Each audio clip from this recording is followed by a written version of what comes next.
నమస్కారం అండి. ఆగస్టు 2026 వచ్చిన న్యూస్ ఒకటి చూద్దాం. 2 class X students arrested for murdering the school principal. అసలు సమాజం ఎట్లా ఏమైపోతుందండి?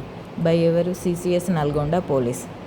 ఇద్దరు స్టూడెంట్స్ సోషల్ మీడియాలో మర్డర్ ఏ విధంగా చేయాలి, ఎలా తప్పించుకోవాలని చూసి ఒక ప్రిన్సిపల్ని హత్య చేశారు. అది ఎంత దారుణం అండి. పేరెంట్స్ దయచేసి మీరు ఫాలో అప్ చేయాలి. పిల్లలు ఏం చూస్తున్నారు, ఏం చేస్తున్నారు, సోషల్ మీడియా ప్లాట్ఫామ్స్లో ఏం చూస్తున్నారు. 9th క్లాస్కే వాళ్ళు గోవాకి వెళ్ళడం, బైక్ మీద తిరగడం, ఇవన్నీ ఎవరు కంట్రోల్ చేయాలండి? పిల్లలని చిన్నప్పటి నుండి డబ్బు వీటిని చూసుకుంటూ పెంచొద్దండి. విలువలు, వాల్యూస్, గురువు అంటే ఎవరు, తల్లిదండ్రులు అంటే ఎవరు, పెద్దలకు ఎట్లా రెస్పెక్ట్ ఇవ్వాలి, ఇవన్నీ మనం నేర్పుతూ ఉంటేనే వాళ్ళకి అలవాటు అవుతుంది. లేదంటే ఇలాంటి అరాచకాలే జరుగుతూ ఉంటాయి.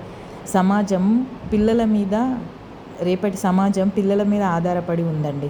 దయచేసి పిల్లలు మీ ఫోన్ తీసుకొని ఏం చూస్తున్నారు? వాళ్ళకి ఫోన్లు ఎందుకండి? ఈ ఏజ్లో 9th క్లాస్ 10th క్లాస్లో ఫోన్లు ఎందుకండి? ఒకసారి ఆలోచించి వాళ్ళు ఏం చేస్తున్నారు, వాళ్ళు ఏం సెర్చ్ చేస్తున్నారు, సెర్చ్ చేయడం వలన ఎలాంటివి జరుగుతున్నాయి. మీ పిల్లల భవిష్యత్తు మీరే జాగ్రత్తగా తీసుకోకపోతే ఇంకా వేరే వాళ్ళు ఎందుకు చూసుకుంటారండి? ప్రిన్సిపల్ కానీ టీచర్స్ కానీ మందలిస్తే వెళ్ళి గొడవ చేస్తారు.